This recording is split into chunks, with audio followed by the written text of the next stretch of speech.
what is better for generating income, dividends or interest? And last week we talked about comparing stock dividends versus bond interest. Surprisingly, what's happening now as of September 2021, those yields are about the same. So if you were to invest in the S&P 500 versus if you were going to go buy a 10-year treasury bond, those are both around 1.3%. Neither very high. But what has typically happened in the past, over the last 40 years or so, bond yields or interest rates were higher than stock dividends. So many long-term retirement investors said, hey, I'm going to buy the bonds for the safety and the income.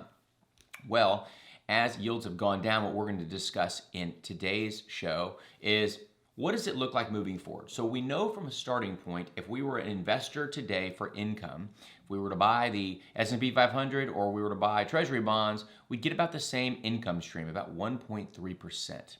What I want to do today is talk about, okay, well, you don't just need 1 year of income, you need decades of income.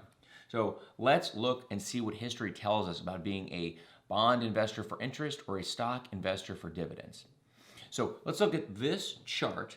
Now, what this is going to do is go back to 1976, so we have about 45 years.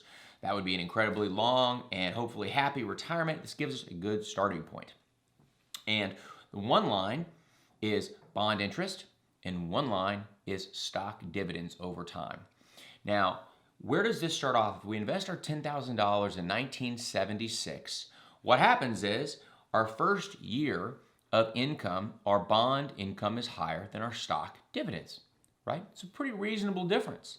What happens though with bonds, bond yields and bond interest rates not necessarily increasing because they don't compound like that, but stock dividends do historically increase over time. What you see is stock dividends after about 10 years or so eventually get higher than bond interest rates and continue to go up because that's what stock dividends do over time. So where do we end up? So in the beginning, bond interest rates are a little higher, but over time, stock dividends continue to grow.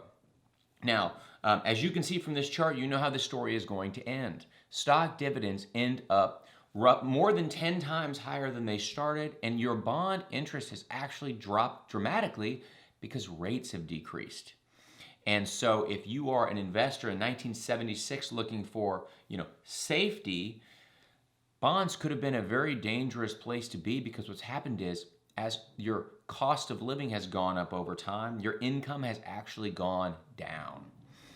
Now, when we look at these numbers, these are dramatic numbers. And the reason is because we have a long period of time and some people say, well, stocks have volatility.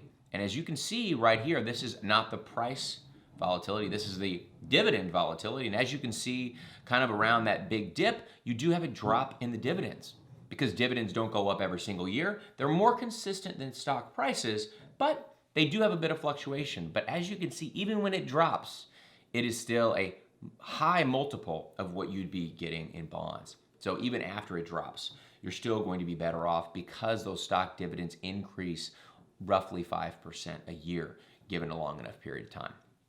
Why are we talking about this? We're talking about this because historically people have been bond investors because you could get a higher interest rate. And that's not even the case anymore. It's actually the same as you would from stock dividends. And so as an investor looking for income in retirement, it's incredibly important to think about the long run and identify what risks you're trying to prepare for. Is it some volatility? Is it inflation? Or whatever it might be, just know the risks you're taking. And most importantly, know what you own and know why you own it. Hope you found this useful. And as always, thanks for investing your time with the Personal CFO.